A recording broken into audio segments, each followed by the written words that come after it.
Mais j'aimerais vous dire une chose, c'est que si Jésus nous demande de partir de là pour arriver jusque là, il y a de fortes chances que l'on ne coule pas ici au milieu. S'il nous demande de partir d'ici pour aller vers l'autre côté, il y a de fortes chances que l'on arrive de l'autre côté parce qu'il commande. Et ce qu'il dit s'accomplit. Quand Dieu ordonne, la chose arrive. Bonjour et bienvenue sur TBN, Télévision Bonne Nouvelle. Aujourd'hui, nous allons partager un texte qui se trouve dans l'Évangile de Marc, au chapitre 4 et au verset 35. Nous lisons ceci. « Ce même jour, sur le soir, Jésus leur dit « Passons à l'autre bord ». Après avoir renvoyé la foule, ils l'emmenèrent dans la barque où il se trouvait. Il y avait aussi d'autres barques avec lui et il s'éleva un grand tourbillon et les flots se jetaient dans la barque au point qu'elle se remplissait déjà. Et lui, il dormait à la poupe sur le coussin. Ils le réveillèrent et lui dirent « Maître, ne t'inquiètes-tu pas de ce que nous périssons ?» S'étant réveillé, il menaça le vent et dit à la mer « Silence, tais-toi !» Et le vent cessa. Et il y eut un grand calme. Puis il leur dit « Pourquoi avez-vous ainsi peur? Comment n'avez-vous point de foi ?» Ils furent saisis d'une grande frayeur et ils se dirent les uns aux autres « Quel est donc celui-ci à qui obéissent même le vent et la mer ?» Je ne sais pas ce qu'il en est pour vous, mais en ce qui me concerne, j'ai pas vraiment le pied marin. Je préfère le plancher des vaches et il m'est bien plus confortable de me promener, d'aller en campagne et de courir, d'aller sur des chemins. Mais dès que je suis sur un bateau, j'avoue que je n'espère qu'une seule chose, c'est que la mer soit d'huile, que ce soit bien calme et que ça ne bouge pas. Il m'est arrivé de faire quelquefois des traversées, en Méditerranée notamment, et d'avoir été surpris par ne serait-ce qu'une petite houle. Pas grand-chose, une petite houle, quand on la regarde du quai ou quand on la regarde à la télévision, mais quand on est sur le bateau, ça peut s'avérer bien plus embêtant et bien plus difficile. Alors, j'essaie de me mettre un instant à la place des disciples qui sont dans cette barque, au milieu de cette tempête. Et je vous avoue que, franchement, je préfère que ça leur soit arrivé à eux plutôt qu'à moi. Néanmoins, il y a une instruction que nous pouvons découvrir dans ce texte, à savoir que Jésus ne dort jamais.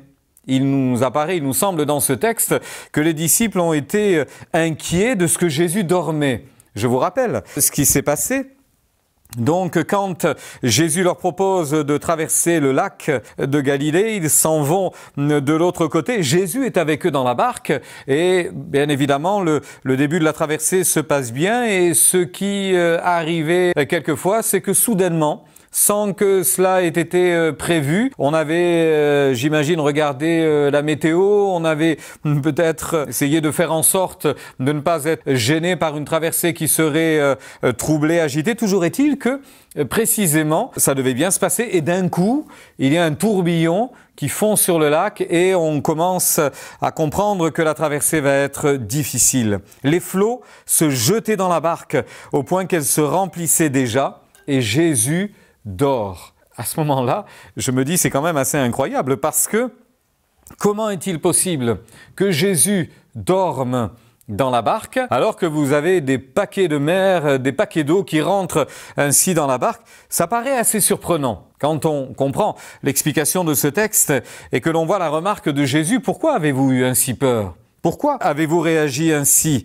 Pourquoi vous êtes-vous mis dans ces états-là? Comment n'avez-vous point de foi? Ça les a perturbés, hein, vous l'avez remarqué. Ils ont été saisis d'une grande frayeur et ils se sont même dit « mais ce Jésus est surprenant, il est étonnant. Le vent, la mer sont capables de lui obéir. » J'aimerais vous dire une chose, c'est que Jésus ne dort pas. Il nous semble quelquefois que l'on soit seul dans la traversée et que l'eau rentre dans notre barque et que la barque s'enfonce et on a beau écoper, on a beau essayer de ramer, d'aller dans la bonne direction, ça ne fonctionne pas. On ne sait pas pourquoi les vents sont contraires, on cherche à avancer et chaque journée est une journée qui nous fait reculer, chaque journée, loin de nous offrir quelques bonnes expériences, sont comme des coups de butoir et ça nous assomme et ça nous fait du tort, mais véritablement c'est dommageable pour nous et on se dit mais encore, Que fait Dieu? Je suis croyant, je lui appartiens, je lui ai donné ma vie, je lui ai demandé de s'occuper de moi, je lui ai demandé de véritablement me bénir, me préserver, me garder. Et j'ai l'impression qu'il n'est pas là. J'ai l'impression qu'il m'a oublié. Les disciples ont été agités à ce moment-là, autant que la mère pouvait l'être finalement. Mais j'aimerais vous dire une chose, c'est que si Jésus nous demande de partir de là pour arriver jusque-là, il y a de fortes chances que l'on ne coule pas ici au milieu. S'il nous demande de partir d'ici pour aller vers l'autre côté, il y a de fortes chances que l'on arrive de l'autre côté parce qu'il commande. Et ce qu'il dit s'accomplit. Quand Dieu ordonne, la chose arrive. Et lorsque Dieu guide nos pas et guide nos vies, il n'y a aucune raison que le chemin soit brutalement arrêté par quelque circonstance qu'il soit. Dieu est fidèle, Dieu est là et Dieu nous garde. Alors réjouissons-nous ensemble et soyez vraiment encouragés aujourd'hui encore. Jésus ne dort pas. D'ailleurs, cette promesse, nous l'avions dans l'Ancien Testament, il ne dort ni ne sommeille celui qui garde Israël. Il est évident que Dieu prend soin de ses enfants et que Dieu prend soin de son Église. Il saura vous garder, il saura vous bénir. Ne soyez pas troublés, ne manquez pas de foi, mais au contraire, soyez remplis de foi, pleins de confiance en ce Jésus qui vous accompagnera dans toutes les circonstances de la vie. Que Dieu vous bénisse.